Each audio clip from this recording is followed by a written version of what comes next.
এই যে দুটা রাষ্ট্র আমরা এবং মিয়ানমার, আমরা যে কথা বলবো, সেই কথা বলার মতো পরিবেশ দুই রাষ্ট্রের মধ্যে দুর্ভাগ্যজনক কোনো সত্য নাই। কারণ আমরা যে সিস্টেমে চলি বাংলাদেশে, আর মিয়ানমার যে সিস্টেমে গত প্রায় কত 70-80 বছর হয়ে বোধ হয় মিলিটারি রুল, বা 50 বছরের কম না, মানে ভেঙে ভেঙে ভেঙে ভেঙে মিনিমাম একের পর এক হ্যাঁ, এর পর এক। তারপরে কয়েকটা গৃহযুদ্ধ ওই দেশে আছে, শুধু এইটা নয়, শান কারেন্ট কি এটা প্রায় পড়ি। ওখানে কোনো রেকগনাইজেবল সলিড ধারাবাহিক প্রশাসন আমার ধারণায় নেই। এবং এমন এক সরকার তারা আছে এই মুহূর্তে, এদের সঙ্গে কথা বলা ডিফিকাল্ট।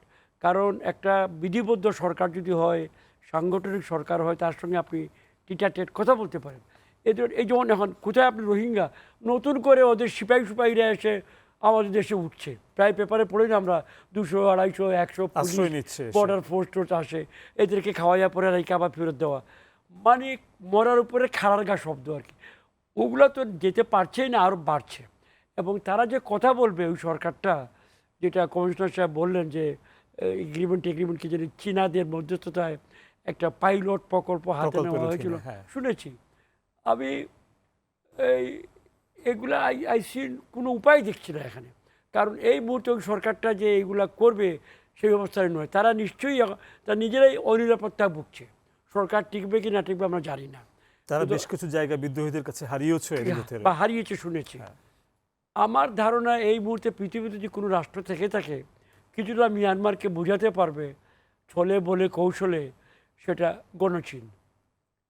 এবং আমি যেটুকু দেখেছি, সামান্য যেটুকু আমরা কথা বলতে পেরেছি এই পাথুরে রাষ্ট্রের সঙ্গে মিয়ানমার, গণচীনের মাধ্যমে পেরেছি কিন্তু। আচ্ছা, এবং এই যেটা পাইলট প্রকল্প, স্মল স্টেপ নেওয়া হয়েছিল, বিশাল স্টেপ, বিশাল দূরত্বের জায়গায়, এইটা only because of Chinese intervention. আমরা মনে হয় বর্তমানে যে মিয়ানমার যে ডামাডোলে আছে ইন্টারনাল, কবে যাবে আমি জানি না, ইট মে লিড টু আদারওয়াইজ। আর যদি না যায়ও, তাহলে একটু স্থিতিশীল পরিবেশ হলে আবার চীনা বন্ধুরা যদি হাত বাড়ায়, তাদের কাছে আসে যে দেখো এমনি তো ডুবছো, এইদিকে আরেকটা ইত্যাদি বুঝিয়ে টুজিয়ে, তাহলে একটা ওয়ে থাকতে পারে। বাট এগেইন আমি আমার নিজের মত, আমি একটু ফ্রাস্ট্রেটেড, একটু হোপলেস ফিল করি। কারণ মিয়ানমার এই অঞ্চলের মধ্যে ওয়ার্ম, উষ্ণ, একমাত্র চীন ছাড়ার কারোর সঙ্গে আমার জানা মতো নয়।